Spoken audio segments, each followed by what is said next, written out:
সৰ্বশিক্ষা অভিযানত কাম কৰি থকা শিক্ষকসকলক যাতে আমি সকাহ দিব পাৰোঁ তাৰ বাবে আজি কেবিনেটে ৩৫,০০০ নতুন শিক্ষকৰ পদ চৰকাৰত সৃষ্টি কৰি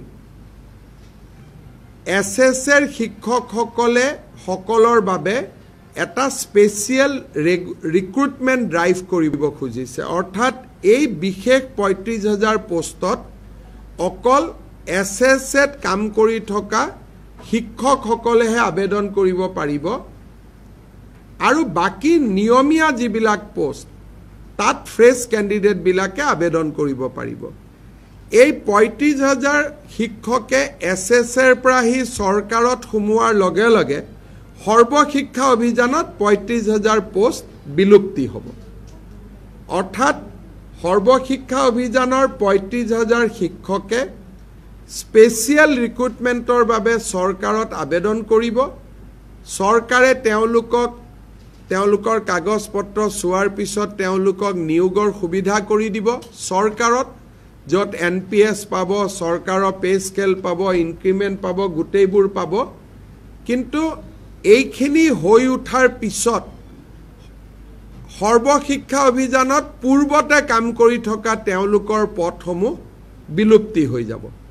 অহা ৪-৫ মাহৰ ভিতৰতে সৰ্বশিক্ষা অভিযানৰ প্ৰতিগৰাকী শিক্ষকেই চৰকাৰত নিযুক্তি পোৱাৰ সম্ভাৱনা মুকলি হ'ব। আজিও তেওঁলোকে ৰেগুলাৰ ৰিক্ৰুটমেণ্ট ড্ৰাইভত কিছুমান তেওঁলোকে ৰেগুলাৰাইজ হৈ থাকে, কিন্তু এইটো তেওঁলোকৰ কাৰণে হোলচেল কৰা হ'ব। সেইকাৰণে আমাৰ ৩৫,০০০ শিক্ষকে চৰকাৰত সোমাবলৈ এটা সুবিধা পাব। সৰ্বশিক্ষা অভিযানত কাম কৰি থকা শিক্ষকসকলক যাতে আমি সকাহ দিব পাৰোঁ তাৰ বাবে আজি কেবিনেটে ৩৫,০০০ নতুন শিক্ষকৰ পদ চৰকাৰত সৃষ্টি কৰি এছএছৰ শিক্ষকসকলে সকলৰ বাবে এটা স্পেচিয়েল ৰিক্ৰুটমেণ্ট ড্ৰাইভ কৰিব খুজিছে। অৰ্থাৎ এই বিশেষ ৩৫,০০০ পোষ্টত অকল এছএছত কাম কৰি থকা শিক্ষকসকলেহে আবেদন কৰিব পাৰিব আৰু বাকি নিয়মীয়া যিবিলাক পোষ্ট তাত ফ্ৰেছ কেণ্ডিডেটবিলাকে আবেদন কৰিব পাৰিব। এই ৩৫,০০০ শিক্ষকে এছএছৰ পৰা আহি চৰকাৰত সোমোৱাৰ লগে লগে সৰ্বশিক্ষা অভিযানত ৩৫,০০০ পোষ্ট বিলুপ্তি হ'ব।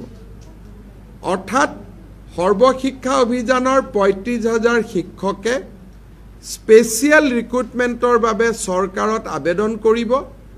চৰকাৰে তেওঁলোকৰ কাগজ পত্ৰ চোৱাৰ পিছত তেওঁলোকক নিয়োগৰ সুবিধা কৰি দিব চৰকাৰত, য'ত NPS পাব, চৰকাৰৰ পে স্কেল পাব, ইনক্ৰিমেণ্ট পাব, গোটেইবোৰ পাব। কিন্তু এইখিনি হৈ উঠাৰ পিছত সৰ্বশিক্ষা অভিযানত পূৰ্বতে কাম কৰি থকা তেওঁলোকৰ পদসমূহ বিলুপ্তি হৈ যাব। অহা ৪-৫ মাহৰ ভিতৰতে সৰ্বশিক্ষা অভিযানৰ প্ৰতিগৰাকী শিক্ষকেই চৰকাৰত নিযুক্তি পোৱাৰ সম্ভাৱনা মুকলি হ'ব। আজিও তেওঁলোকে ৰেগুলাৰ ৰিক্ৰুটমেণ্ট ড্ৰাইভত কিছুমান তেওঁলোকে ৰেগুলাৰাইজ হৈ থাকে, কিন্তু এইটো তেওঁলোকৰ কাৰণে হোলচেল কৰা হ'ব। সেইকাৰণে আমাৰ ৩৫,০০০ শিক্ষকে চৰকাৰত সোমাবলৈ এটা সুবিধা পাব।